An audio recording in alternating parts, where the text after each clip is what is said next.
유튜브로 읽는 박정희 전기 6권 한 운명적 인간의 나상 정치인으로의 변신.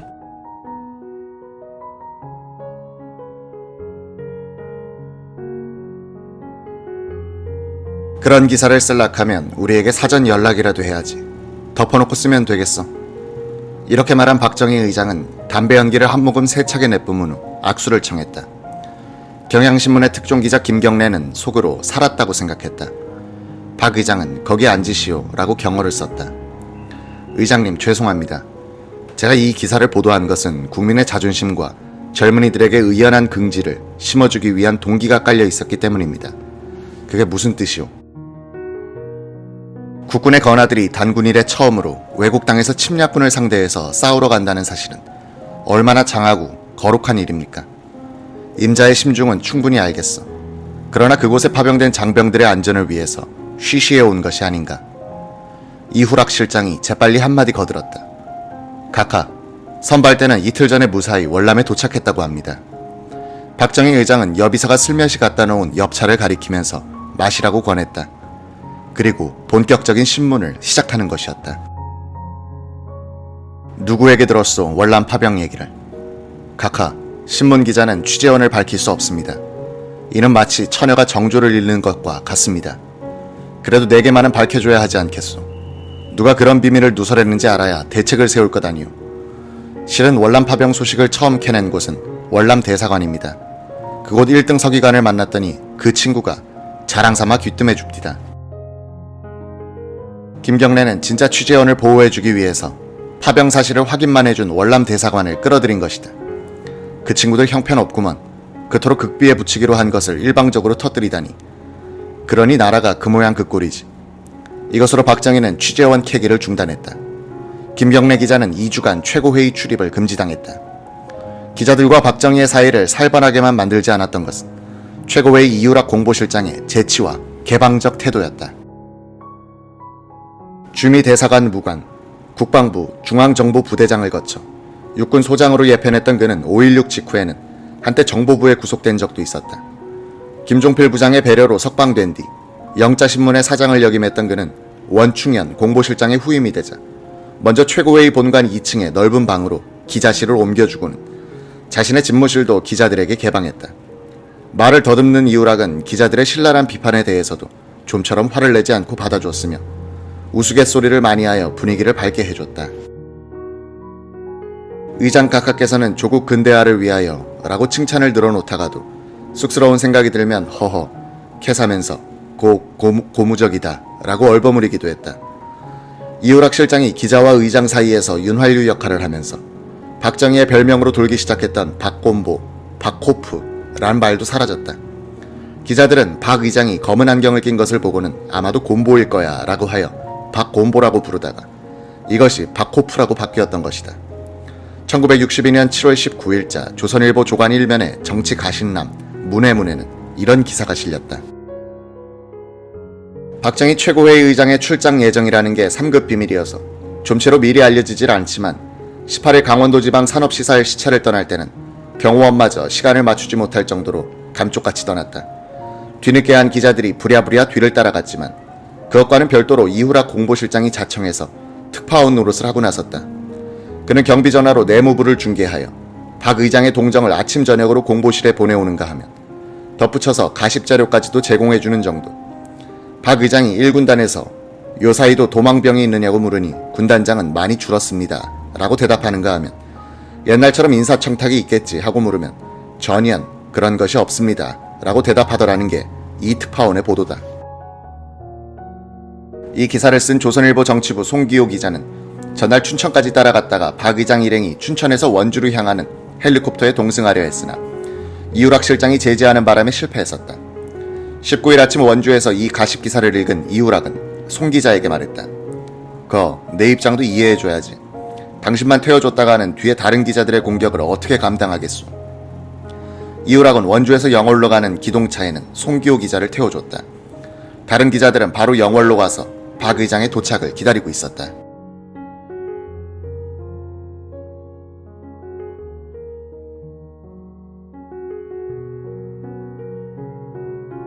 송기호는 쪽지를 써 차 심부름을 하는 여승무원에게 맡겨 이우락 실장에게 전하도록 했다. 들어오라는 전갈이 왔다. 옷깃을 여미고 긴장하고 들어가니 박 의장은 송기호에게 자리를 권했다. 박태준 최고위원, 한신 내무장관, 민기식 일군사령관도 함께였다. 송기호가 시찰 소감을 물었다. 당신이 더 잘 보았지 않소? 박 의장은 차창 밖을 보면서 산비탈까지 농민들이 개간한 것을 가리키면서 저런 것을 신문에 써서 국민들에게 알려주시오 라고 했다. 그는 덧붙여 말했다. 왜 우리나라 사람들은 정치 이야기만 즐겨하는지 몰라. 옛날 중국 고사에 맞는 신은 신은 사람은 신 신은 것조차 모르지만 큰 신이나 작은 신을 신은 사람은 자꾸 이신 하면서 신 이야기를 들먹인다고 하지 않소. 우리나라 사람들이 정치 이야기를 잘하는 것도 그처럼 옛날 정치가 잘못된 것이기 때문이라 이해할 수 있지만 특히 신문이 그것을 부채질하는 느낌이 있더군요. 이런 자연스러운 대화를 통해서 박정희는 송기호에게 중요한 한마디를 했다. 자신의 거취에 대한 질문에 대답하는 형식으로 한 말이었다. 정권 이양 후에 군복을 입고 군에 돌아갈 생각은 없습니다. 좋든 싫든 정치에 관여한 몸인데 순수성을 지녀야 할 군에 내가 다시 돌아간다는 것은 맞지 않는 일이라고 생각합니다.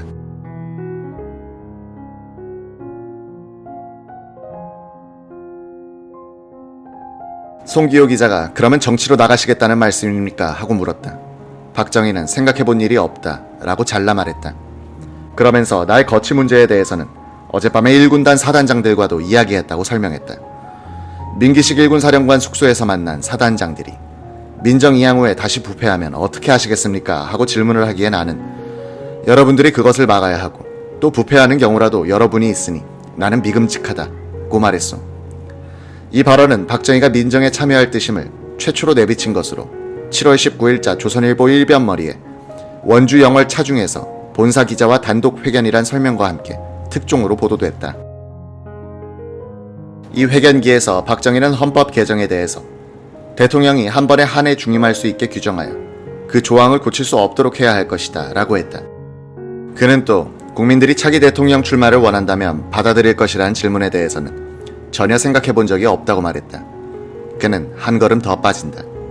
나와 같은 군인은 국가가 위급할 때 일시적으로 필요한 사람일지는 모르나 모든 것이 정상화되고 질서가 잡힌 다음에는 우리 같은 사람이 정계에 나온다는 것은 국가 장래를 위해 이롭지 않다는 것을 잘 알고 있습니다. 민정 이양 시기에 대통령에 출마하기로 결심하고 이미 공화당의 전신인 재건동지회를 비밀리에 조직하고 있을 때인데도 박정희는 이런 정치적 발언을 하고 있었다. 그 자신이 이미 정치인으로 변신하고 있었던 것이다. 그러니 다음 대통령은 정치를 잘 아는 정치인 중에서 선택하는 것이 옳은 것으로 안다는 발언도 언중유골의 의미를 지닌 것이었다. 박정희 의장은 9월 7일엔 담화문을 통해서 본인과 최고위원들의 거취 문제는 결정된 바 없다고 했다. 그 13일 뒤 김현철 내각 수반은 대전 지역을 시찰하던 중 기자들과 만나 사견이라는 전제 아래 박정희 의장의 대통령 출마는 당연하다고 말했다. 김 수반은 또 강력한 추진력을 가진 박 의장의 출마를 권고하고 싶다고 덧붙였다. 김현철이 비록 사견이란 조건을 달았지만 이 말은 박정희의 심중을 의도적으로 전달한 것임이 분명했다. 10월 30일 이우락 공보실장은 박 의장의 대통령 출마를 기정사실로 만드는 발언을 한다. 즉, 박 의장이 최근 최고위원들에게 연구, 검토하여 보고하도록 지시한 것이 있다고 했다. 의장 자신을 포함한 최고위원들이 명년 선거에 군복을 벗고 출마할 것인가, 아니면 예편한 뒤 출마할 것이냐에 대한 의견 수렴이란 것이었다. 군사정권과 언론의 관계가 적대적인 시각에서 출발했다가 동반자 관계로 호전된 것을 상징하는 사람이 동아일보 정치부 이만섭 기자였다.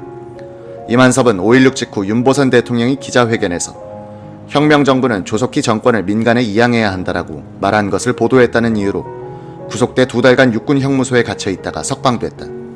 그는 잠시 주일 특파원으로 가 있다가 귀국하여 최고회의를 출입하게 됐다.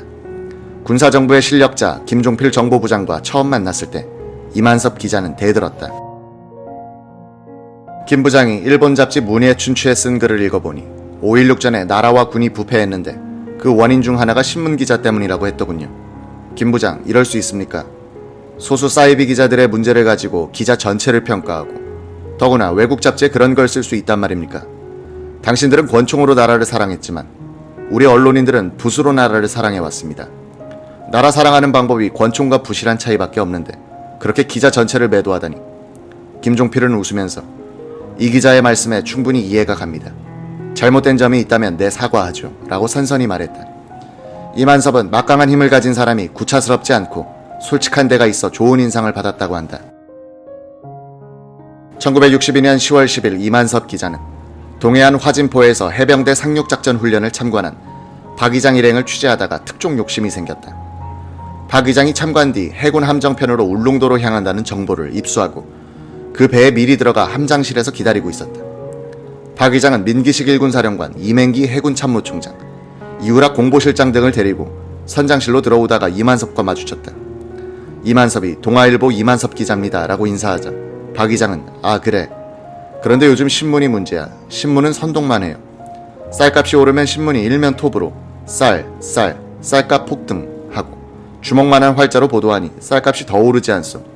신문이 그렇게 해서야 되겠소 하고 퍼붓다시피 했다.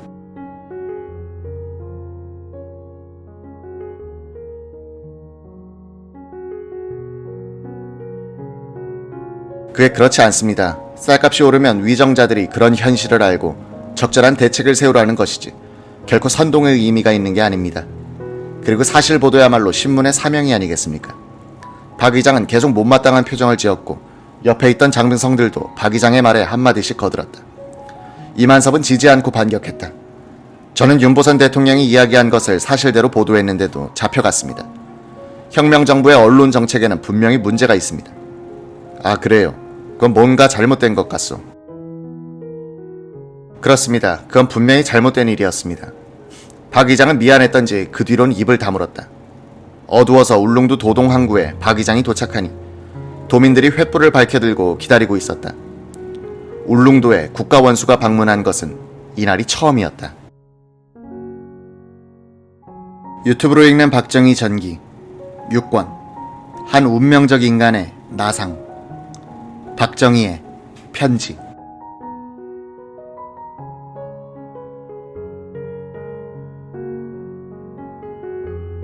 박정희 의장 일행은 박창규 울릉군수 관사에 묻고 동아일보 이만섭 기자는 대륜중학교 후배집에서 잤다. 다음날 박 의장 일행은 시차를 마치고 해변가 다방에서 국수를 시켜 점심으로 때우고 있었다. 그 다방으로 이만섭이 들어왔다. 박정희는 이만섭 기자를 불러 옆자리에 앉힌 뒤 국수를 같이 먹자고 했다. 박정희는 국수를 먹으면서 말했다. 어제는 내가 좀 심하게 이야기한 것 같아 미안하오. 뭘요? 그럴 수도 있죠. 이만섭은 무겁고 차가운 인상의 권력자 입에서 나온 너무나 겸손하고 솔직한 이 말에 그동안 쌓였던 감정이 녹아버리는 것을 느낄 수 있었다고 한다.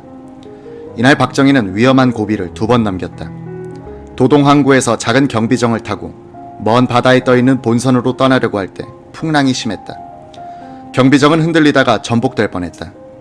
위기를 감지한 이맹기 해군 참모총장이 바다로 뛰어내리자고 했다. 그때 풍랑은 더욱 거세어져 배를 해안에서 멀리 밀어내고 있었다. 전속 나왔던 도민들이 아우성을 치면서 밧줄을 던져 겨우 경비정을 해안으로 끌어당길 수 있었다. 해안 가까이 갔을 때 박 의장을 비롯한 승선자들이 한 사람씩 바다로 첨벙첨벙 뛰어내렸다. 다행히 수심은 사람의 키를 넘지 않았다. 바닷물에 흠뻑 젖은 박 의장 일행은 산을 넘어 건너편 학동 항구로 이동하게 됐다. 그쪽 바다가 조용하다는 것이었다. 박정희는 이만섭 기자의 손을 당겨 함께 걸으면서 어민들의 애환과 농촌의 피폐상에 대해서 많은 이야기를 했다. 무뚝뚝한 박 의장이 너무 인간적으로 따뜻한 이야기를 하니 이 기자로서도 딱딱한 정치 이야기를 꺼낼 수 없었다고 한다.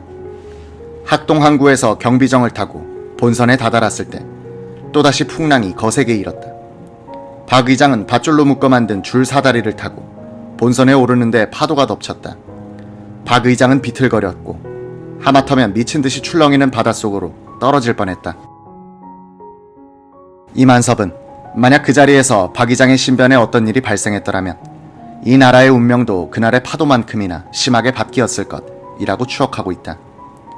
박 의장은 이래서 국가원수가 한 번도 울릉도를 방문한 적이 없는 모양이야 라고 말했다. 이만섭 기자는 박 의장 일행이 모두 기진맥진해 있어 단독 인터뷰를 갖지 못했다. 의장과의 인터뷰는 포항에서 서울로 올라오는 특별 기동차 안에서 이루어졌다. 10월 12일자 동아일보 조간 1면 머리에 실린 인터뷰 기사에서 박정희는 구 정치인과 언론을 신랄하게 비판했다.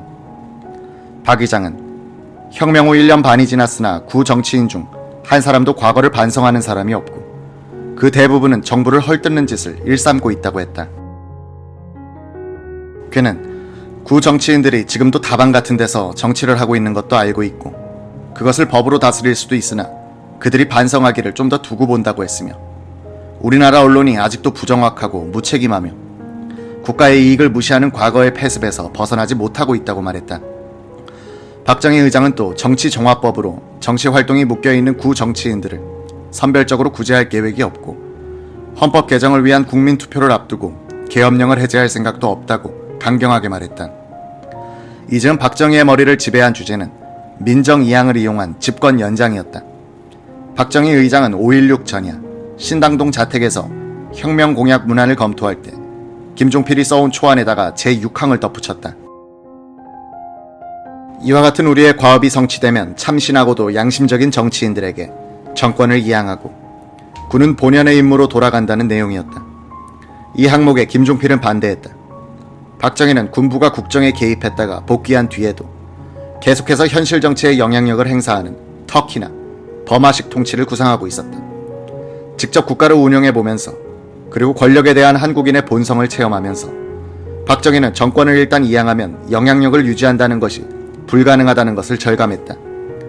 군부 내 민정참여파와 반대파의 갈등은 김종필파와 반김파, 함경도 인맥과 경상도 인맥의 불화와 겹쳐 극심한 내부 분열 현상을 보여줬다. 박정희는 어떻게 하면 민정참여 지지 쪽으로 군부를 몰아갈 것인가로 고민하면서 동시에 엄청난 음모를 구상했다는 증언이 있다. 최주종은 5.16 때는 광주 31사단장으로서 혁명 주체 세력의 일원이었다. 만주 군관학교와 일본 육사에서 박정희보다 1년 늦게 공부했던 그는 강직하고 청렴 결백한 성품으로 해서 박정희와 매우 친했다. 집안끼리도 교유가 잦았다. 5살 위인 박정희를 형님처럼 모시고 있던 최주종은 혁명 직후 의정부 8사단장으로 전보됐다. 최주종은 수도권을 방어하는 핵심 사단장으로서 침대 밑에 권총을 두고 자기도 했다.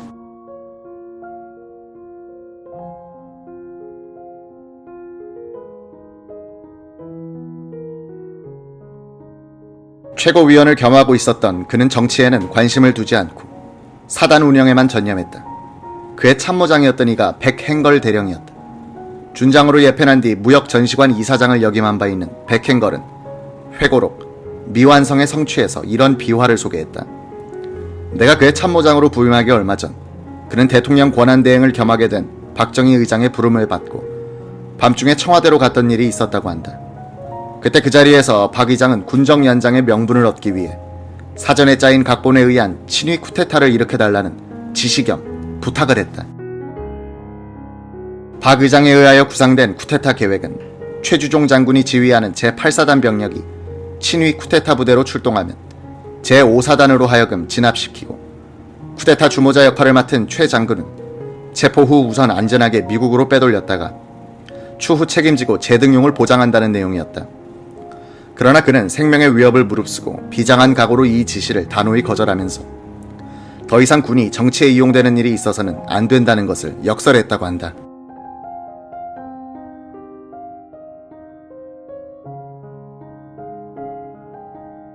기자는 박 의장이 최주종 8사단장을 불러 친위 쿠데타를 일으켜달라는 주문을 했다는 요지의 글을 회고록에 남긴 백행걸 장군에게 그 근거를 물었다. 백 장군은 박정희 시대가 끝난 뒤 최주종 장군으로부터 직접 들었다고 했다. 기자가 최주종 장군은 믿을만한 분이냐고 했더니 백 장군은 작년에 타계해 대전 국립묘지에 묻힌 그분의 묘비명을 내가 썼다는 말로 대답을 대신했다. 이 나라가 낳은 한 위대한 참군이니 이곳에 고이 잠들다. 원리 원칙을 존중하고 정직과 청렴과 결백을 생활 신조로 한평생 명예와 신의 속에 살면서 결코 불의와 타협하지 않은 그는 전형적인 직업 군인의 귀감. 그의 숭고한 가치관은 두고두고 후세를 위한 존귀한 길잡이가 되리라. 백행걸 전 무역전시관 이사장은 박정희가 최주종 장군에게 그런 부탁을 한 것은 자신이 8사단 참모장으로 부임한 1962년 5월 24일 전이라고 증언했다. 최주종 장군의 부인 이혜정 여사도 생전에 남편으로부터 친위 쿠데타 이야기를 들은 적이 있다고 확인해 주었다. 박 장군께서 그런 제의를 하기에 그분은 잠시 생각할 시간을 달라고 한 뒤 1시간쯤 있다가 못하겠다고 하셨답니다. 최주종이 박 의장에게 불려갈 때의 참모장은 김여림 대령이었다. 김 씨는 1962년 4월쯤인데 최주종 장군이 박 의장을 만나고 나와서 아무 말 없이 한동안 심각한 표정으로 있었던 기억이 난다고 했다. 최주종 장군은 박정희에 의한 친위 쿠데타 교사서를 지어낼 만한 사람이 결코 아니라는 것이 대체로 그를 잘 아는 이들의 이야기다. 문제는 시점이다. 박 의장이 이런 엄청난 구상을 털어놓았다는 1962년 4월은 겉으로는 박정희 체제가 안정되어 있는 듯 보일 때였으나 안으로는 군부의 갈등이 심화되고 있을 때였다. 1962년 6월 9일 주한미군 사령관 멜로이 대장이 렘리처 미 합참의장에게 보고한 비밀 전문이 있다. 지난 몇 달 동안 쿠데타 계획에 대한 소문과 보고가 쏟아지고 있다. 육해공군의 여러 부대들이 쿠데타 소문과 관련하여 언급되고 있다. 대부분의 경우 이런 소문의 신빙성을 확인할 수 없다. 몇몇 소문은 조작된 것이지만 몇몇 소문은 근거가 있는 것 같다. 이런 소문이 있다는 것 자체가 한국군의 불안정을 상징한다.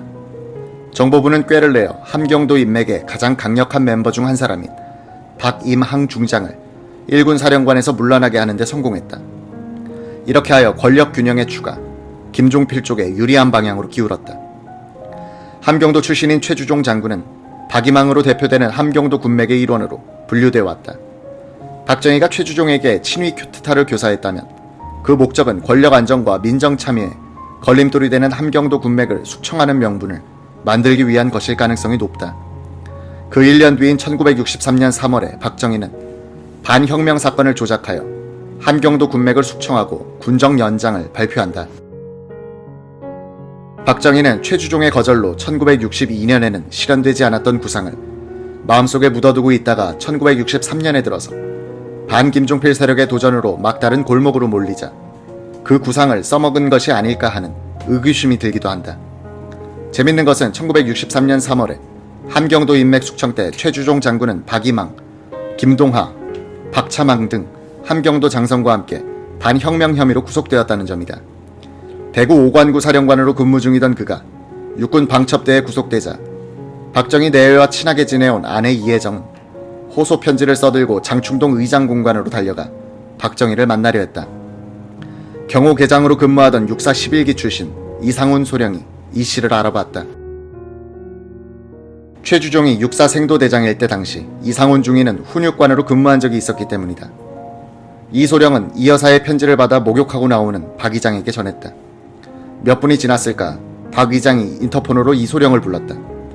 박 의장은 어느새 썼는지 편지와 금일봉을 건네주면서 쌀 한 가마를 갖고 최 장군 집에 갖다 주라고 지시했다.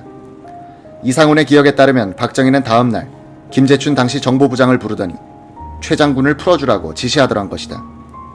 박정희가 이혜정 여사에게 보낸 편지는 남아있다. 그 전문은 이러하다. 해송해주신 신선은 감사히 배독하였습니다. 금반 사건으로 얼마나 심려가 많으실까 마음 아프게 생각할 따름입니다. 본인은 이 시간에도 최 장군이 설마 그러한 사건에 관련이 되었으리라고 믿고 싶지 않습니다만 타 연루자들의 진술과 방증이 있다 하여 수사기관에서 조사가 종료될 때까지는 당분간 참아주셔야 할 줄 사료되오니 과히 염려 마시고 추이를 보시기 바랍니다. 여러가지 복잡한 전국 수습이 단락을 지으면 본인이 직접 최 장군을 한번 만날까 하고 있습니다. 금년 정초일에 여러 동지들과 친구들로부터 배신과 이탈을 당하니 허무한 감이 들 뿐이오나 이건 역시 본인의 부덕의 소치라고 자탄을 금할 수 없습니다. 20전년간의 동창이요 후배로서 누구보다도 신뢰하던 최 장군이기에 본인의 심통 또한 비할 바 없습니다. 진심으로 신에게 빌고 싶은 마음은 최 장군만은 이 사건에 직접 관련이 없다는 사실이 판명되기를 원할 따름입니다. 너무 걱정하지 마시기를 바라오며 약소 하나마 생계에 보태어 쓰시기 바라고 가정에 곤란지사가 계시오면 직접 말씀해 주시기 바랍니다. 3월 29일 박정희 배.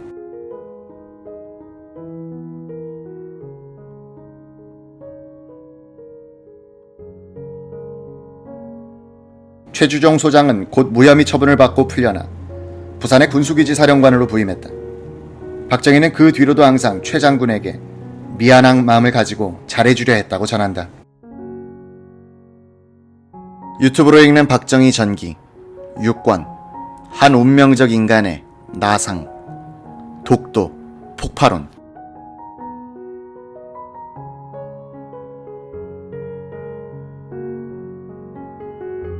미국 고관들은 한국인들과의 비공식적인 대화나 잡담까지도 보고서로 만들어 돌려보고 보존한다.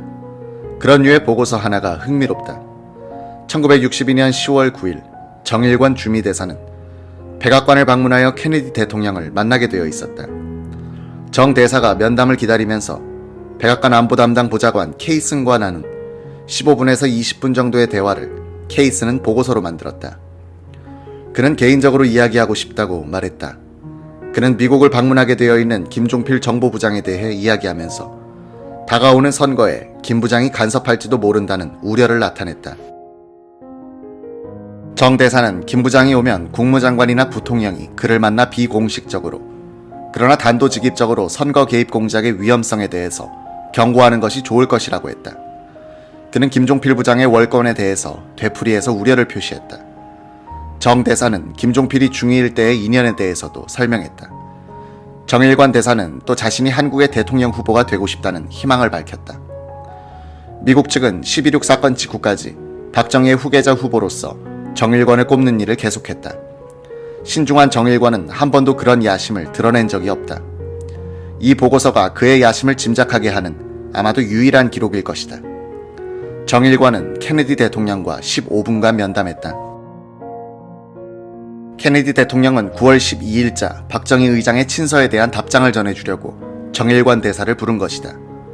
케네디가 이런 이례적인 행동을 취한 이유는 박정희 의장이 자신의 친서를 정일관 대사가 직접 대통령에게 전달하지 않았다고 불만이란 정보가 미국 측에 들어왔기 때문이다. 케네디 대통령을 만난 정 대사는 한일 국교 정상화 이후 미국이 한국에 대한 지원 임무를 일본 측에 떠넘기지 않을까 우려한다고 했다. 케네디 대통령은 한국은 경제적으로 너무나 나쁜 상태에 있으므로 미국의 지원에다가 일본의 지원을 보탤 필요가 있다면서, 그러나 일본은 절대로 미국 측의 대한 군사 지원까지 떠맡지 않을 것이다 라고 안심시키려 했다. 케네디 대통령은 이 말을 꼭 박 의장에게 전해주길 바란다 라고도 했다. 이즈음 정일관은 케네디 대통령이 맥콘 미 CIA 부장 초청으로 방미하는 김종필 부장을 꼭 만나줄 것을 간청하러 다니는 고역을 치르고 있었다. 김종필 측으로부터 대통령과의 면담을 성사시키라는 압력을 받고 있었기 때문이다. 10월 15일 정일관 대사는 윌리엄 P. 번디 국방차관보를 찾아가 김종필 부장이 부통령이라도 만날 수 있도록 해줬으면 좋겠다고 말했다. 번디 차관보가 남긴 메모에 따르면 정일관은 김 부장은 일본과의 국교 정상화에 열쇠를 쥔 사람이다 라고 말했다는 것이다. 번디 차관보는 정일관 대사는 심한 스트레스를 받고 있는 것 같았으며 순전히 과시용으로 부통령과 만나려고 하는 것 같다는 논평을 달았다. 다음날 6.25 전쟁 때 미 8군 사령관 벤플리트 장군은 케네디 대통령에게 편지를 보내 김종필 부장과 꼭 만나줄 것을 건의했다. 벤플리트는 김 부장은 한국의 실력자이며 사실상의 총리이자 박정희 의장의 신복이므로 각하께서 면담해 주시길 간청한다고 했다. 10월 22일 케네디 대통령은 안보 담당 보좌관 맥조지 번디를 통해서 벤플리트 장군에게 답을 전하게 했다.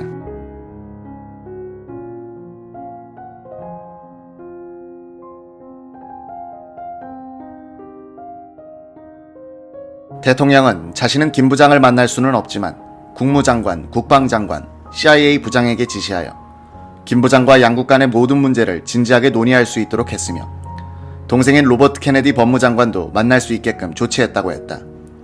이때 케네디 대통령을 비롯한 고위층은 소련과 핵전쟁을 각오하고 쿠바 미사일 철거를 요구하는 대결을 벌이고 있을 때였다. 그런 가운데서도 김종필에 대해서는 거의 국가원수급의 배려를 계획하고 있었다.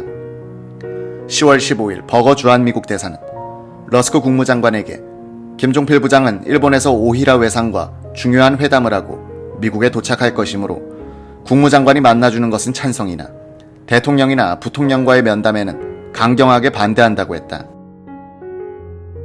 버거 대사는 김 부장은 내가 군사정부에 반대한다고 확신하고 있다. 따라서 국무장관께서는 증권파동 등 부정적인 화제를 피하고 농촌개혁, 반공태세의 강화 등 성공작에 대해서 평가해 주길 바란다고 했다. 버거 대사는 또 군인들이 군복을 벗고 출마하는 것은 무방하지만 선거에서 군부는 중립을 지켜야 한다는 점을 강조해 줄 것을 건의한다고 했다. 김종필 정보부장은 일본에 들러 이케다 총리 및 오히라 외상과 요담한 뒤 10월 23일 워싱턴에 도착했다. 그는 비록 미국 CIA 부장의 초대를 받고 왔으나 국무, 국방, 상무, 법무장관을 비롯하여 합참의장, 국제개발처 처장 등 광범위한 요인들과 요담했다. 10월 26일 김종필 부장이 케네디 정부의 실력자인 로버트 케네디 법무장관을 방문했을 때는 일종의 기싸움도 벌어졌다. 케네디 장관은 김종필을 소파에 앉게 하고는 자신의 집무 책상 위에 다리를 얹어놓고 비스듬히 의자에 기대어 김 부장을 오만하게 내려다보는 자세를 취하더라고 한다. 화가 난 김 부장도 소파에서 몸을 뒤로 젖혀 천장을 바라보고만 있었다고 한다. 로버트 케네디는 싱긋이 웃으면서 다가오더니 귀하는 나이가 몇인가 하고 물었다. 김 부장이 1926년생이요 라고 하니 케네디 장관은 내가 한 살 아래군요 라고 하면서 이야기를 부드럽게 풀어나갔다는 것이다. 김 부장은 10월 29일 러스크 국무장관과 만났다. 이 시기는 쿠바 미사일 위기가 소련의 양보로 절정을 넘기던 때였다. 이날 한국 측에서는 정일관 대사가 배석했고 미국 측에서는 해리먼 극동문제 담당 차관보와 버거 대사의 특별보좌관 니콜러스 A. 나시오스가 배석했다. 나시오스는 김종필 부장을 안내하려고 따라온 미 CIA 서울 지부장이었다. 이 회담의 주제는 한일 회담이었다. 김 부장은 도쿄에서 있었던 이케다, 오히라와의 요담에 대해서 상세하게 설명했다.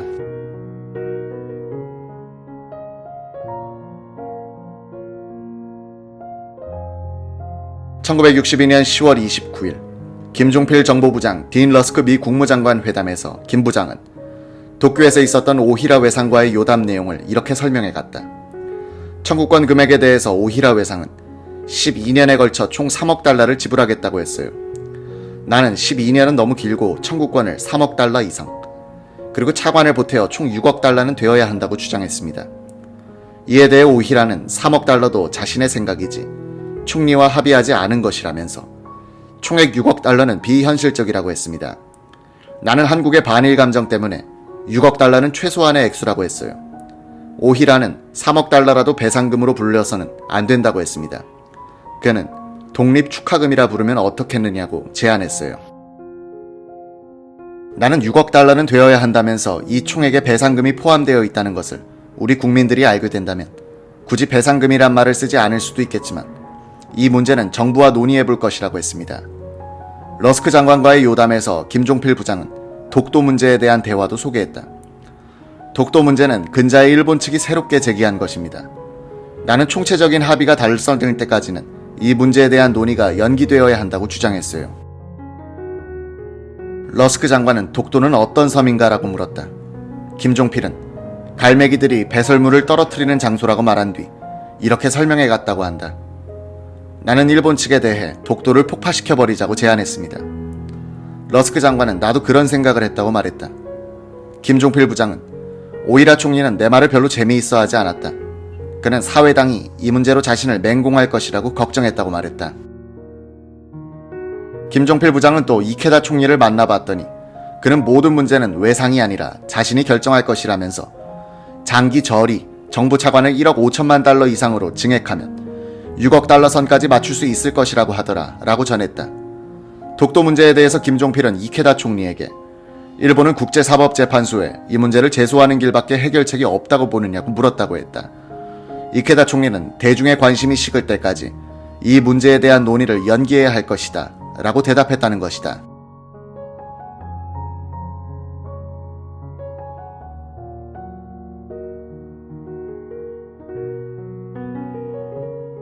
독도 문제에 대해서 러스크 장관에게 한 김종필 부장의 설명은 그가 오히라 외상과 1차 회담을 가진 직후 배이완 수석 대표에게 구술한 기록과 조금 차이가 있다. 이 기록에는 독도 문제에 대해 오히라 외상이 이 문제를 국제사법재판소에 제소하는데 한국이 응해달라고 하였음. 김 부장은 이 문제는 한일 회담과는 별개 문제이므로 국교 정상화 후 시간을 가지고 해결하자고 말하였음이라 돼 있다. 총체적인 합의가 달성될 때까지 연기와 국교 정상화 후 시간을 가지고 해결의 차이다. 어느 쪽이든 독도 문제란 영토 문제를 논의의 대상으로 삼을 수 있다는 여지를 남긴 것이다. 더구나 일본 측이 남긴 이 1차 김종필 오이라 회담록에는 김종필 부장이 청구권의 명분과 독도 문제의 국제사법재판소 제소에 대해 양해하였다라고 적혀 있었다. 독도 문제에 대한 우리 정부의 입장은 이 문제는 한일 회담의 대상이 될 수 없다는 것이었다. 김 부장의 독도 폭파로는 전후의 맥락으로 보아 공식적인 제의가 아니라 기지를 발휘한다고 한 발언임을 알 수 있다. 김종필 총리의 측근인 방송작가 김석야가 쓴 실록 박정희와 김종필에 따르면 김종필의 발언은 이러했다는 것이다. 독도 문제가 한일 두 나라 사이에 장애가 된다면 해결 방법이 있긴 있습니다. 제가 한국에 돌아가서 독도를 한국 공군의 연습장으로 삼도록 하겠습니다. 공군기를 동원하여 며칠간만 폭격하면 독도는 영원히 지도상에서 없어지고 말 겁니다. 그리고 우리는 후세에 대한 변명을 위해서 독도는 일본 측에서 한일 회담의 미끼로 사용하기 때문에 지구상에서 완전히 없애버렸다고 기록에 남기겠습니다. 그러면 우리 두 사람의 이름도 한일 두 나라에 영원히 남게 되겠군요. 미 국무부가 김종필의 방미 결과를 평가하여 주한 미국 대사관으로 보낸 전문에는 미국 측이 민족주의자로 규정하여 그동안 많은 견제를 해온 김종필 부장에 대해 가지고 있던 비판적인 시각을 그대로 드러내고 있었다. 그는 미국에 도착한 뒤에도 미국 고관들과의 추가적인 면담 약속을 요구하거나 실제로 면담하곤 했다. 그는 늘 사진사를 데리고 다녔다. 선전 활동에 대단한 신경을 쓴 것으로 미루어 서울에 돌아가면 이를 정치적으로 이용할 것 같다. 그는 특히 로버트 케네디 장관과 함께 사진을 찍지 못했다는 점을 아쉬워했다. 우리는 법무장관이 사인한 사진을 주한 미국 대사관을 통해서 보내주기로 했다. 11월 8일 김종필 부장은 귀국길에 호놀룰루에 들러 입원 중인 이승만 전 대통령을 문병했다. AP통신은 김 부장이 매우 형식적이며 싸늘한 분위기 속에서 이승만 박사를 방문했다고 보도했다. 김 부장은 이승만 박사가 고국으로 돌아올 만한 건강 상태에 있지 않은 것으로 생각한다고 말했다. 이날 박정희 의장은 김 부장에게 11월 12일로 예정된 오히라 외상과의 회담에 임하는 정부의 기본 입장을 긴급 훈령 형식으로 하달했다. 박 의장은 이 훈령에서 구체적인 지침을 주었다. 첫째, 청구권 금액을 독립축하금이나 경제협력자금으로 하겠다는 것은 받아들일 수 없다. 둘째, 순수 변제액과 무상원조의 합이 차관액보다 많아야 하며 그 총액은 6억 달러여야 한다. 지불기간은 1안을 6년 이내, 2안을 6년에서 10년 사이로 하라. 셋째, 독도 문제를 다시 제기하는 경우에는 이것이 한일 회담의 현안이 아님을 지적하고 한국민에게 일본의 대한 침략의 경과를 상기시킴으로써 회담 분위기를 경화시킬 우려가 있음을 지적할 것. 유튜브로 읽는 박정희 전기 6권 한 운명적 인간의 나상 조국 근대화와 민족 중흥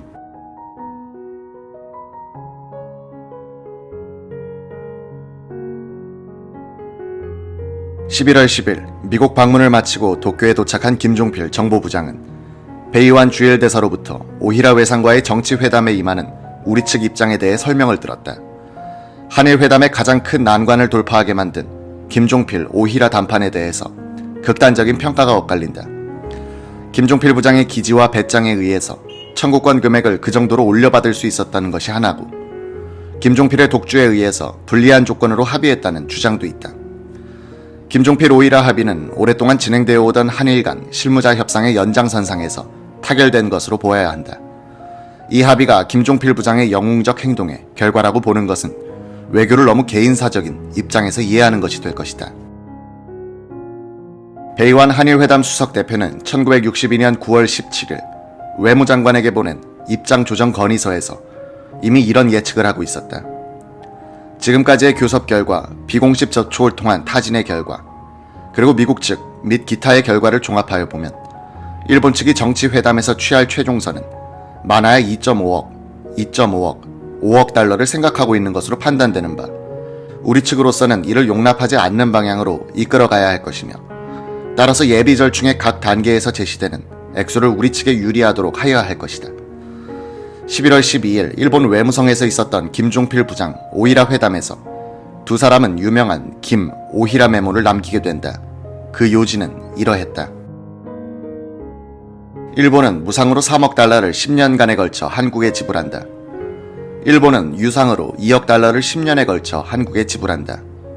그 조건은 7년 거치, 20년 분할 상환이며 이자는 연 3.5%로 한다.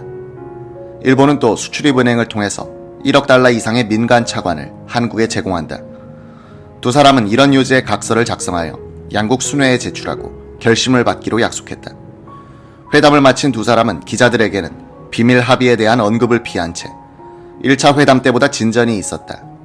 한일 회담을 내년 봄까지는 마무리 짓고 조인, 비준하도록 하자는 데 뜻을 같이 했다는 정도로 이야기했다. 이 김 오이라 각서는 한일 회담의 돌파구를 마련하기는 했으나 많은 문제점도 남겼다. 우선 우리가 청구권이라 부르는 이 배상금의 명칭 문제였다. 일본 측은 독립축하금 또는 경제협력자금이라 부르자고 했고 박정희 의장은 김종필에게 청구권에 대한 변제 내지 보상으로 지불된 것이라는 점을 납득시킬 수 있는 표현이 되어야 할 것이다고 긴급 훈령을 보냈다. 그럼에도 김종필 부장은 오히라와의 회담에서 이 호칭에 대해서 분명한 대답을 끌어내지 못했다.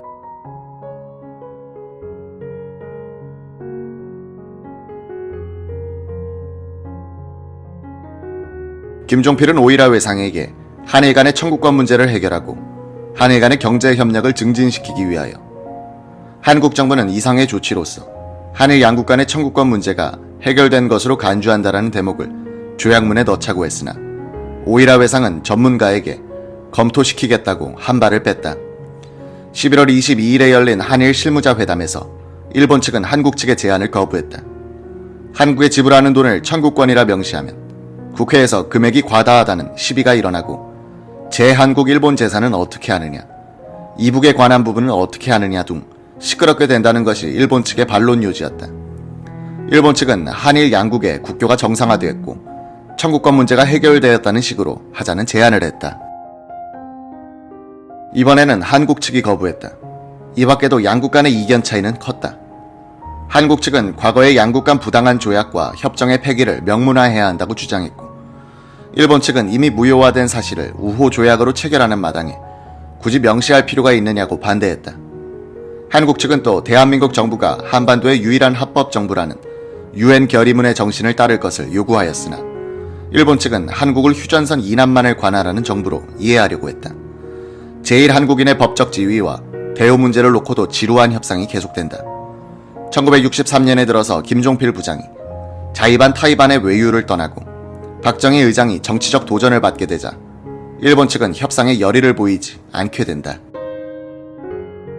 김 오히라 담판이 있던 날 김종필 부장은 도쿄를 방문 중이던 인도네시아의 수카르노 대통령을 제국 호텔로 찾아가 50분간 요담했다. 이 자리에서 김 부장은 수카르노 대통령의 방한을 요청했고 스카르노는 다음해 10월 이전에 방문할 뜻을 밝혔다. 수카르노도 김 부장을 초청했다.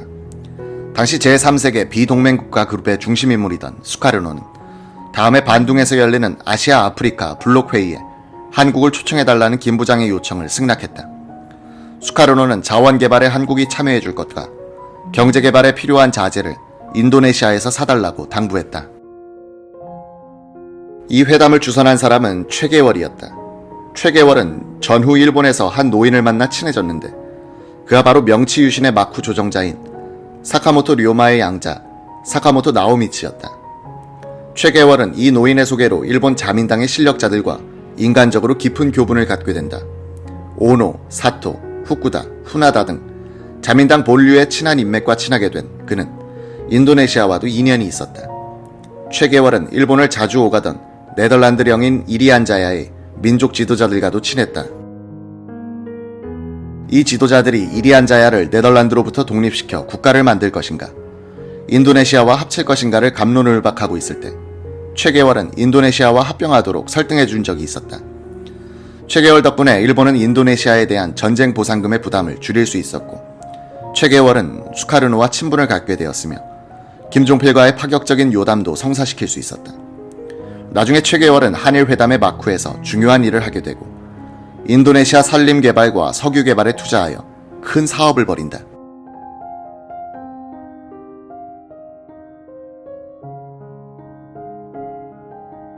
(1962년 11월 16일) 최고회의는 방미, 방일 여행을 마치고 돌아온 김종필 정보부장 환영 만찬을 가졌다.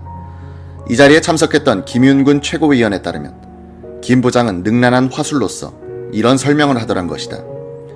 일본에 가서 자민당 지도자들을 만나봤습니다. 자민당에는 자칭 8개 사단이라는 파벌이 있습니다. 이 파벌은 이해가 일치되면 뭉치고 이해가 상반되면 갈라지는 것이었습니다. 이 파벌을 많이 연합시킬 수 있는 파벌의 보스가 자민당의 총재가 되고 국무총리가 되는 제도로 당이 운영되고 있었습니다. 한마디로 평해 일본의 자민당은 전근대적인 정당이었습니다. 우리가 만드는 정당은 당내 파벌이 없는 당 총재를 중심으로 뭉쳐서 일사불란하게 운영되는 정당입니다. 이 무렵 박정희, 김종필은 조국 근대화와 민족 중흥이라는 말을 만들고 이를 실천에 옮길 국가 엘리트 중심의 정치 세력을 창조하려고 했다. 두 사람은 이른바 구민간 정치 세력을 사당으로 규정했다. 그리하여 한국인의 민족성에 깊이 뿌리를 박은 파당성과 분열성과 사익지향성을 극복할 수 있는 국익지향의 공당을 건설하려 하고 있었다. 그런 공당의 조직 원리로서는 당이 일단 결심하면 국회의원은 이를 정치판에서 실천하는 임무에 충실해야 하고, 이를 위해선 당의 사무조직과 원내 조직이 분리되어야 한다고 해서 이원조직으로 불리기도 했다.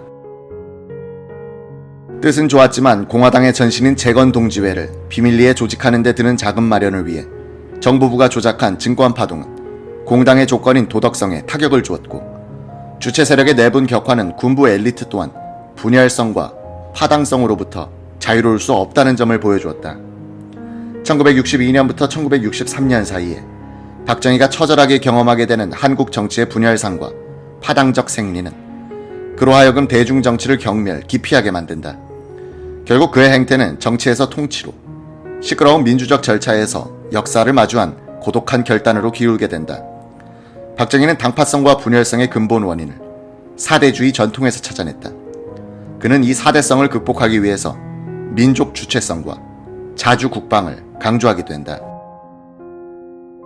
재밌는 것은 북한의 김일성도 연안파, 소련파, 남로당파의 도전에 시달리다가 이들을 종파주의로 몰아 숙청한 뒤에는 주체라는 말을 앞세워 전체주의를 강화해갔다는 점이다.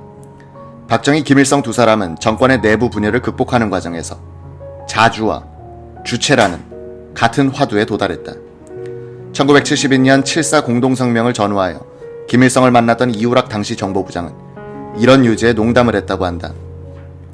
자주, 주체 등 주석께서 하시는 말씀을 들어보면 우리 박 대통령 각하께서 하시는 말씀과 꼭 같은데 혹시 두 분끼리 비밀 접촉이라도 하고 있는 것 아닙니까? 자주와 주체를 추구하는 두 사람의 방법은 정반대였고 이로써 오늘날의 남북한 격차가 예정됐다. 김일성은 혁명적 열정을 동원하여 자체 자원만으로서 체제를 건설하는 자력갱생의 방법을 채택했고, 박정희는 국민들의 물질적 욕망을 활용하는 한편 이를 해외의 자원과 결합시키는 대외 개방적 국가발전 전략을 추구했던 것이다. 1962년 말 박정희는 여전히 분주했다. 제1차 경제개발 5개년 계획의 추진, 울산공업센터 건설, 외자 도입, 국민재건운동, 한일회담, 1년 앞으로 다가온 민정 이양과 집권 연장을 준비하기 위한 헌법 개정 및 재건동지회 조직 등등.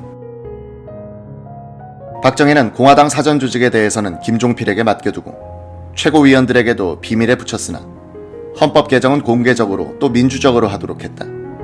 헌법 개정의 실무 책임자는 최고회의 법사위원장 이석재 대령이었다. 그는 영관장교 시절 생활고를 견디지 못하여 전직을 위한 고시 공부를 한 덕분에 주체 세력 인사들 가운데 법률에 가장 밝은 사람이 됐다. 박정희 의장은 미국 측이 헌법 개정의 방향을 궁금하게 생각하고 있음을 알았다. 마침 이석재 위원장이 제안을 했다. 미국 사람들을 안심시켜줄 겸 해서 미국 헌법학자들을 초청해 자문역으로 씁시다. 박정희가 승낙하자 이석재는 하버드 대학의 루퍼트 에머슨 교수와 뉴욕 대학의 길버트 플랜치 교수를 초빙했다. 플랜치 교수는 후진국 정부의 비교 연구가 전공인 학자여서인지 한국의 실정에 매우 동정적이었다. 그는 미 CIA가 나에게 간섭을 많이 한다고 불평하면서도 한국이 근대화에 성공하려면 일본 모델을 참고하는 것이 좋을 것이라고 충고했다. 수백 년에 걸쳐 점진적으로 근대화를 이룩한 서구 모델보다는 일본의 압축적인 근대화 전략이 유효할 것입니다. 다만 일본은 아시아에서 너무 앞서 나가고 있으므로 한국이 성공하면 다른 아시아 국가들이 따르기 쉬운 이론적 모델을 만들 수 있을 것입니다.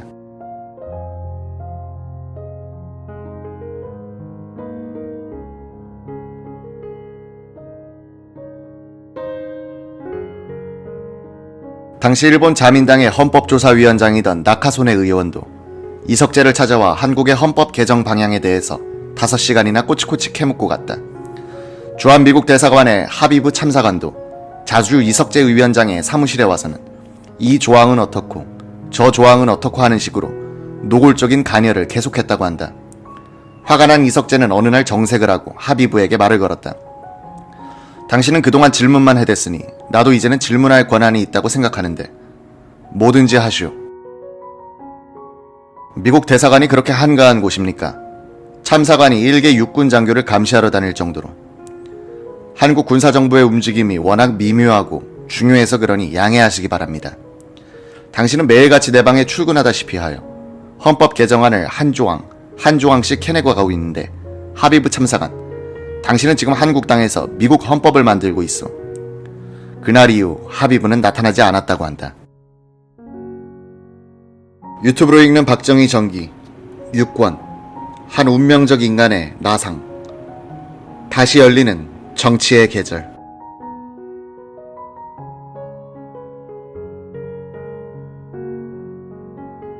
(1962년 9월 23일부터 30일까지) 전국 도청 소재지에서 헌법 개정에 대한 공청회가 있었다.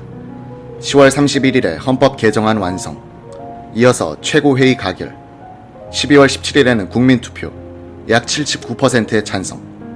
새 헌법은 12월 26일에 공포됐다.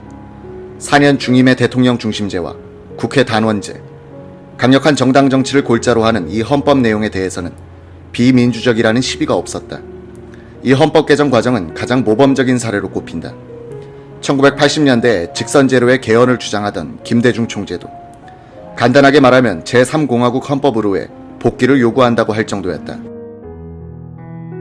헌법조문의 축조심의에 참여했던 최고위원 김윤근에 따르면 대통령 임기의 단임과 4년 중임을 놓고 격론이 오갔다는 것이다.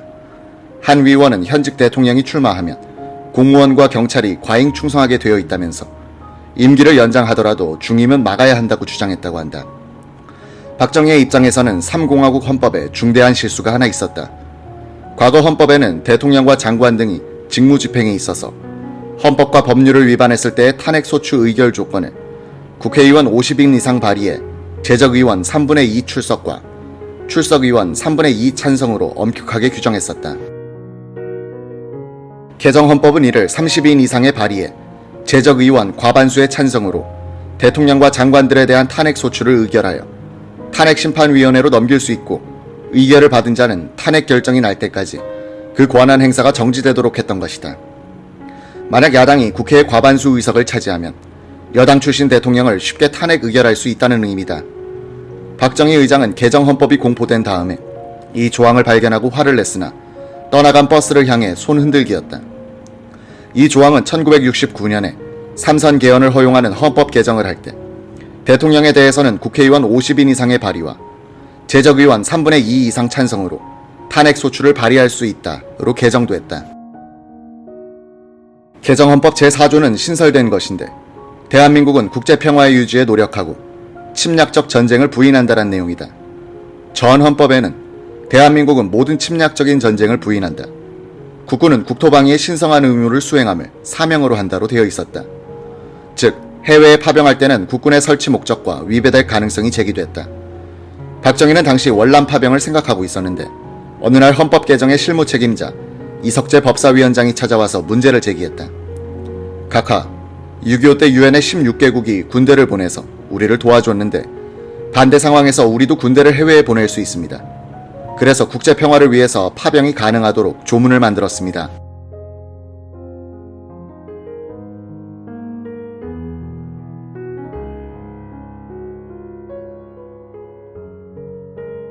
박정희는 이 조항에 대해서는 심각한 표정을 지었다. 그는 생각할 시간을 좀 주시오 라고 했다. 몇 시간을 혼자서 골똘히 생각하던 박정희는 이석재를 불러들여 해외 파병이 가능하도록 하시오 라고 지시했다. 이렇게 하여 그 3년 뒤 우리 국회가 월남 파병을 의결할 때 헌법 위반 논쟁을 피할 수 있었다. 제3공화국 헌법은 또 국회의원 후보는 소속 정당의 추천을 받아야 출마할 수 있도록 함으로써 무소속 출마를 봉쇄했다. 국회의원은 임기 중 당적을 이탈하거나 변경한 때 또는 소속 정당이 해산될 때는 의원직을 상실하도록 규정했다. 정당 정치를 강화하기 위한 목적에서였다. 1962년 12월 6일을 기해 계엄령이 해제되고 17일에 국민투표로 헌법 개정안이 확정된 후 20일부터는 대통령 선거법과 국회의원 선거법의 개정 작업이 시작됐다.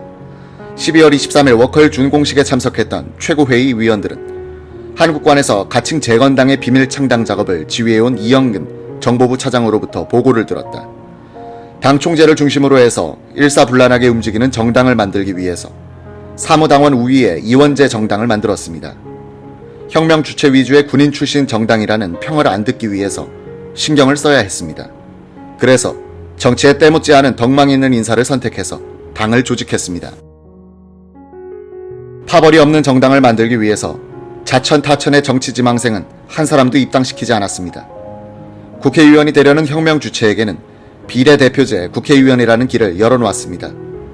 비밀 창당 작업에서 소외돼 불만이 쌓여있던 많은 최고위원들이 들고 일어났다. 그게 무슨 소리야? 사무국 당원들이 국회의원을 통제하겠다는 거야. 모든 일을 김종필이 마음대로 하겠다는 거야 뭐야? 우리들 보고 김종필의 신여 노릇을 하라는 이야기지. 이런 말들이 오고 가면서 축하에는 난장판이 되고 말았다. 동면하던 정치가 민정이양의 계절을 만나서 깨어나기 시작하던 시점에 주체 세력 내부는 금이 가고 있었다. 문제의 재건동지회 조직은 박정희, 김종필, 이영근, 강성원 라인에서 주도했다. 김종필 부장은 정책연구실 행정관 강성원 소령에게 일을 맡기면서 창당 작업에 바람막이를 해줄 사람으로서 648기 동기인 이영근 정보부 차장을 지명하여 사무총장으로 내보냈다. 강성원은 정치활동이 금지된 기간에 혁명 주체 세력이 사전 조직을 해야 하는 이유에 대해서 이런 논리를 내놓았다. 정치활동이 재개되면 아마추어들인 우리는 구 정치인들에게 이길 수 없습니다. 그 전에 준비를 해야 합니다.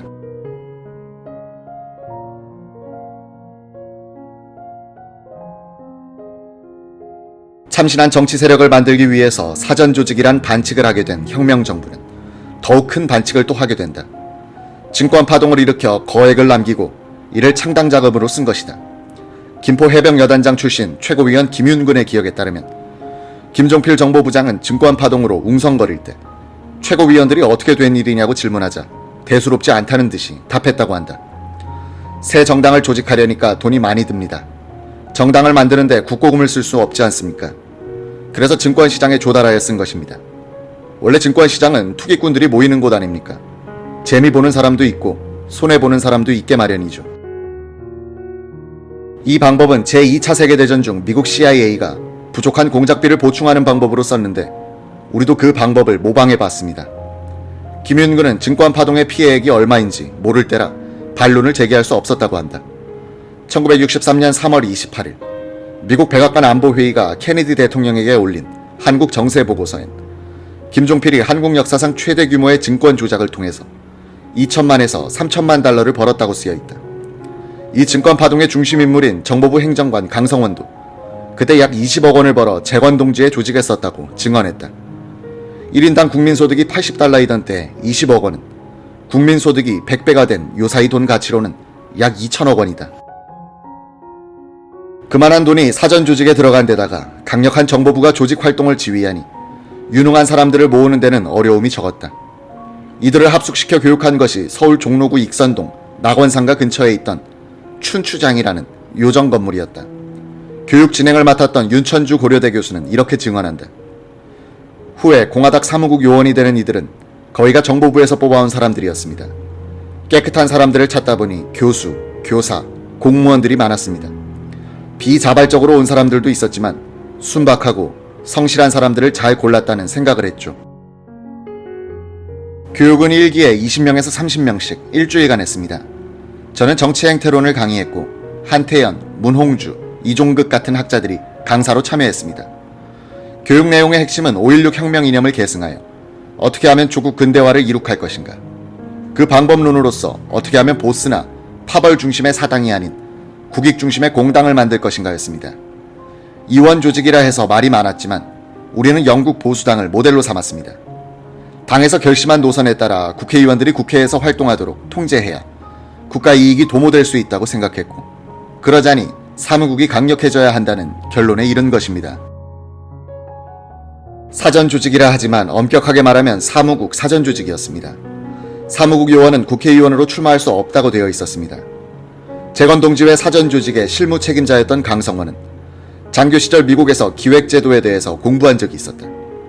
그는 동료 정지원 소령과 함께 사전 조직을 사실상 주도했다.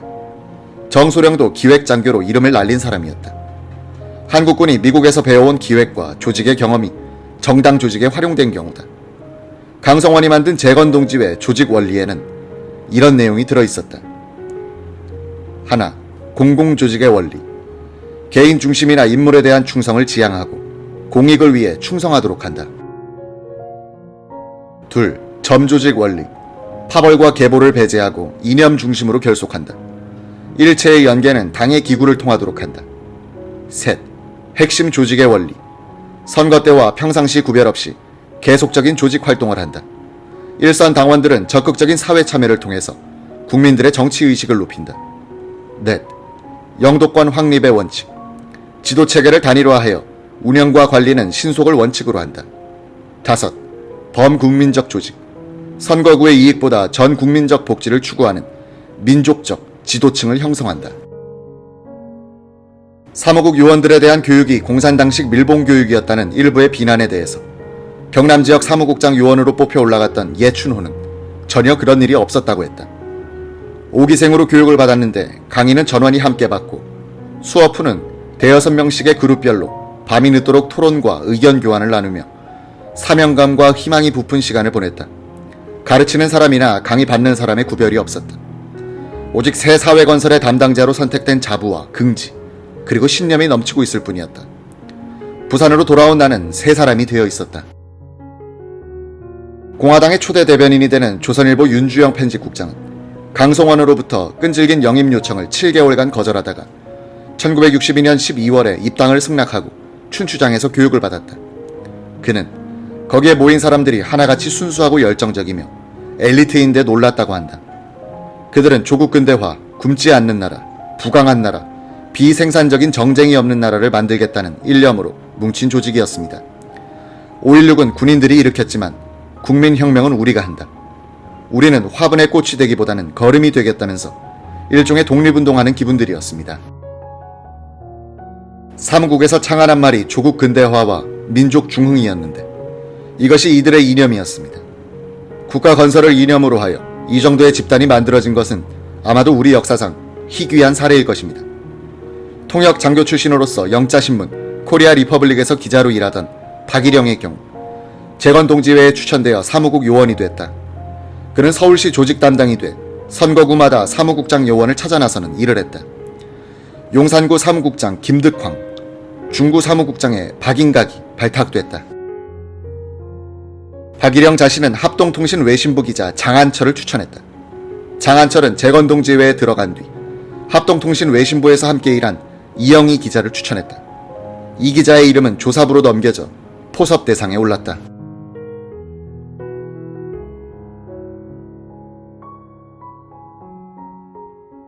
공화당 전신인 재건동지회 요원 포섭 대상 명단에 오른 합동통신 외신부 이영희 기자는 워싱턴 포스트 비밀통신원으로도 일하면서 주로 한국 정치의 개혁을 소재로 하는 기사를 써보내고 있었다.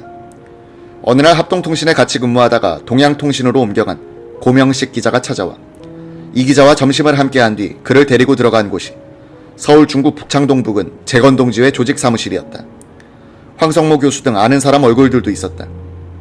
이들은 이 기자에게 조직에 합류할 것을 강권했다. 이 기자가 거절하고 나오려고 하니 누군가가 이 선생께서 우리 이야기를 다 듣고도 들어오시지 않으면 신상에 어려운 일들이 많이 생길 겁니다 라고 위협조로 말했다고 한다. 이영희는 그 뒤로도 끈질긴 입회 요청을 받아 재건동지회 사무실에 나가게 됐다.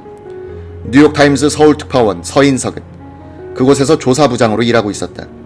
서인석은 이영희의 경성공고 선배였다. 재건동지회 요원들은 이영희에게 국제관계 분석 임무를 주었다. 이영희는 공화당 사전조직의 책임자인 648기 김동환과 11사단에서 장교로 함께 근무한 인연이 있었다. 이 기자는 부탁받은 논문을 써준 뒤 김동환에게 정치에는 적성이 맞지 않는다면서 조직을 떠났다고 한다.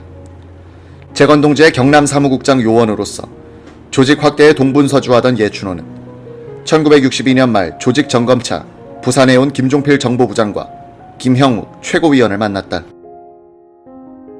김 부장은 호텔로 예춘호를 부른 뒤 4시간 동안 여러 가지를 꼬치꼬치 캐물었다. 예춘호는 김 부장이 이지적이며 냉철하고 나이에 비해 침착하다는 인상을 받았다. 예춘호는 5.16 혁명의 불가피성은 인정하지만 군인들이 정치에 개입하는 것이 꼭 현명하다고 할 수 있겠는가 라고 말하면서 자신이 그리는 이상적인 사회상에 대해서 역설했다고 한다. 박정희 의장도 연말에 요원교육장인 서울 낙원동 춘추장에 들러 한 20분간 보고를 듣고 갔다. 정치활동이 재개되는 1963년을 앞둔 시점에서 박정희와 김종필은 그들이 혁명 공약에서 희망했던 참신하고도 양심적인 정치인들의 육성에 성공한 것 같았다. 재건동지회가 확보한 약 1000명의 당 기관 요원들은 능력이나 도덕성 면에서 인재 집단이라 할 만했다. 뒤에는 반박정희로 돌배되는 비판적 지식인들도 이때는 혁명정부의 노선에 동조하는 사람들이 적지 않았다. 우리 현대사에서 주로 갈등 관계에 있었던 권력과 지성이 국가, 국민, 국익을 위해서 악수할 수 있는 분위기이기도 했다. 당시 한국 지식인 사회의 광장 역할을 하던 월간 잡지 사상계 1961년 3호로 권두원은 자유는 정치적 면에서 경제적, 사회적으로 확대되지 않으면 안 되며 그 물질적 기반으로서 힘찬 경제적 건설이 수반되어야 하고 그 정신적 토대로서 국민의 기강이 확립되어야 함은 물론이다라고 했다.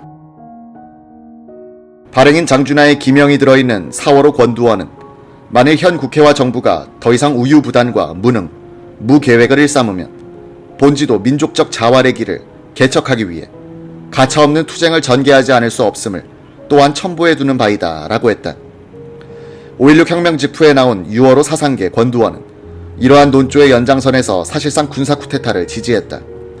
이 권두원은 정치 생리와 사고방식에 있어서 자유당과 본질적으로 다를 것이 없는 민주당은 파쟁과 이권운동에 몰두하여 귀중한 시간을 낭비하고 그 결과로 사치, 퇴폐, 패배주의의 풍조가 이 강산을 풍미하고 이를 틈타서 북한의 공산도당들은 내부 혼란의 조성을 백방으로 획책하여 왔다고 지적했다.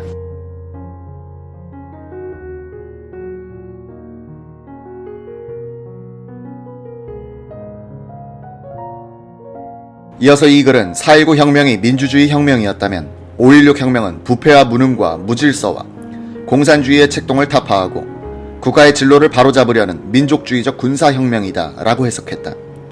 그러면서도 이 권두원은 혁명 정권의 권력이 집중되어 있기 때문에 권력 남용을 막기 위해 만전을 기해야 할 것이다 라고 경고했다.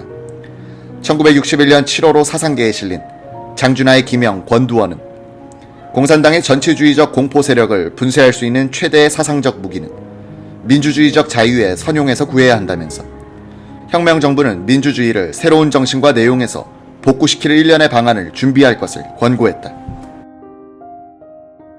박정희도 5.16 혁명은 4.19 의거의 연장이며 도의와 경제의 재건은 4.19 의거 때 품었던 염원이었다라고 했고 4.19 학생혁명은 표면상의 자유당 정권을 타도하였지만 5.16 혁명은 민주당 정권이란 가면을 쓰고 망동하려는 내면상의 자유당 정권을 뒤엎은 것이다 라고 썼다. 3년 전 오스트레일리아 국립대학에서 박정희의 자주사상이란 제목의 논문으로 박사 학위를 받은 김형아는 4.19 이후 사상계 잡지를 매개로 하여 벌어진 한국 지식인들의 토론은 박정희의 통치 이념 틀 형성에 큰 영향을 줬다고 분석했다. 지식인들은 한국이 진정한 자주성을 확보하지 못하고 있으며 반공의 미명하에서 정치적 부패가 만연하고 기득권층이 정치를 좌지우지하고 있다는 자각에 도달하게 되었다고 했다. 이런 조국의 문제를 해결하기 위해서 지식인들은 민족 주체성에 입각한 강력한 지도력과 자유민주주의의 구현을 갈망하게 되었다고 했다. 이에 반해 박정희는 강력한 지도력과 서구식 자유민주주의는 양립할 수 없는 것으로 본 점에서 지식인들과 차이가 있었다. 박정희는 민족 자주성과 경제 발전의 확보라는 목표에 대해서는 동의했지만 서구식 민주주의가 문화적, 역사적 토양이 다른 한국에는 적합하지 않다고 했고 통일도 당장은 불가능하다는 현실주의적 입장을 취했다. 결국 지식인들과 박정희 세력은 민족주의적 가치, 즉 자주성 있는 부강한 나라의 건설에는 동의했지만 그 달성 방법에 있어서는 이견이 있었다는 이야기다. 군정 기간 중엔 상당히 접근한 것으로 보였던 군부와 지식인들의 국가 건설에 대한 시각은 1963년에 정치의 계절이 열리면서 멀어지고 만다.